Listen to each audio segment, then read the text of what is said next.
Let's find out what the Trudeau government's doing to Saskatchewan when Saskatchewan does what the Liberal government did for Atlantic Canada, namely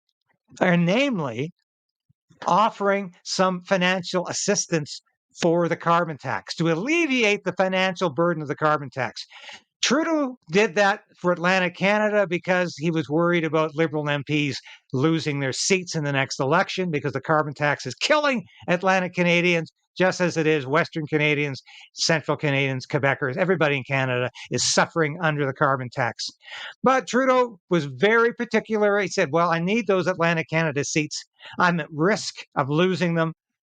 So I'm going to give those folks a little bit of a benefit. Saskatchewan tries to do the same thing, and Trudeau wants to claw back the money. Let's watch this report here. Yeah. And believe it or not, the CRA actually put this bouncing mojo on here, celebrating how wonderful the CRA is and how it's offering tax relief to everybody. Do you believe it? And Pierre Poilievre posted about X on this, saying this is the wacko kind of government we have with Justin Trudeau. And it is indeed a wacko kind of government. She knows so long as she was denied. So put that on pause for a second. So it's gobbledygook coming from this cartoon character, and it's gobbledygook coming from Joe Biden. It's what the hell are they talking about? But that's where things have gone in this country, where the liberal government and the Democratic one in the United States thinks they can just talk gibberish to you, baby talk to you. And you're supposed to accept that as a political discourse. You're supposed to justify somehow that this is the government being funny, being playful with you, being unable to explain what their policies are. They just give you gibberish. So here's the story here. Scott Moe describing how the Trudeau government is clawing back, is using the CRA to claw back Saskatchewan revenue. Incredible, because they want to help out taxpayers. So there's a great story here from Brennan Eyre. One Trudeau minister called it immoral. It's irresponsible, and it's frankly immoral. Another Trudeau minister said that if we wanted a carbon tax exemption, we should have elected more Liberals. Perhaps they need to elect more Liberals on the prairies. And then they started with the threats. They threatened to take away any rebates. They threatened fines and jail time, all because the Saskatchewan government was providing the same carbon tax relief here that the federal government was giving to other Canadians. Now, they're threatening us again with their favorite move when someone disagrees with them. They're sending the Canada Revenue Agency after the province's bank account. That's what they're doing. And the reason they're doing this is because we are providing Saskatchewan residents with the exact same carbon tax exemption as Trudeau is giving other Canadians. Other parts of Canada get tax relief, but we get our bank account garnished for providing that same tax relief. It's unfair and it's unconstitutional. Section 126 of Canada's Constitution does not allow the federal government to grab money from a province's bank account. So today, the province of Saskatchewan has filed an injunction to try to stop this unfair and unconstitutional cash grab by the Trudeau government. This is about fairness and the fair application of the law.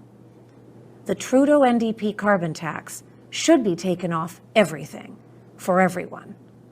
But until that happens, your Saskatchewan government will protect our province and ensure tax fairness for Saskatchewan families. Before we go to Disco Steve here, and this is fraught with comedy, the Saskatchewan Attorney General, the Justice Minister of Saskatchewan here, Ms. Eyre, is quite right in pointing out that this double standard, the hypocrisy of this is unbelievable. But this is what we've come to expect from Justin Trudeau, a grand hypocrite, an unalloyed narcissistic man, a complete hypocrite who calls, of course, everybody is racist and misogynist when he's projecting those so-called ideas on other people because that's what describes him best. He's the one that's racist and misogynistic. But she points out here that they're garnishing the revenue from Saskatchewan, taking literally from the Saskatchewan bank account, just like the Liberal government did when they froze the bank accounts of not only the truckers who were protesting COVID mandates in the Freedom Convoy, but anybody who supported them financially or otherwise. They froze their bank accounts. That's how this dictatorial Liberal government behaves. And it's ridiculous. Here's Disco Steve Guilbeault telling you, how about it's so important to follow the law? Convicted We felon. live in a state of law. It's not Premier Moe would somehow decide that he's above the law. No one is above the law. In Canada, we live in a state of law. It's not a dictatorship. There will be consequences. And no one is above the law. If Premier Scott Moe decides that he wants to start breaking laws and not respecting federal laws, then measures will have to be taken. There will be consequences. We can't let that happen. What if somebody tomorrow decides that they don't want to respect other federal laws, criminal laws? What would happen then if a prime minister, a premier of a province would want to do that? It's irresponsible and it's frankly immoral on his part. We can have disagreement about things like climate change, but to be so reckless is unspeakable, really. Yes, you can find that sticker. You can find that Disco Steve Guilbeault, King Guilbeault, the radical environmentalist, the Greenpeace activist who was arrested for scaling the CN Tower. Laws don't apply to Steve. Oh, no. That's the law is one thing for other people, but not for Steve Guilbeault. He can do what the hell he wants because he is special. He's an environmental activist. Now he's a cabinet minister who's really just an environmental activist performing the role of a cabinet minister. But the law is so important if other people aren't directly adhering to it the way Stephen Guilbeault interprets it. Thank you for watching this episode of Stand on Guard and being a part of the KRAYDEN'S Right channel. If you've watched this episode to this point, you've watched it all. And that's really important for a small station like this. We always say subscribe, hit the bell, be a part of the KRAYDEN resistance. Resolve to resist. That's what we're doing.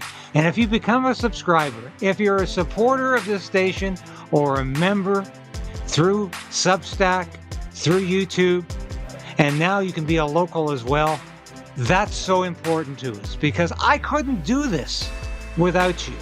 I made a decision to become an independent journalist about a year ago because I wanted to bring all of my experience in the military, in journalism, to you. I don't promise anything I can't deliver. I don't offer clickbait. I offer truth. The truth is out there, and it's my job to bring that truth to light and to you. Thanks for being a part of the KRAYDEN'S Right resistance, and we'll see you again soon. So we are in a very precarious position in this country. We need a political change, but we also need to resolve to resist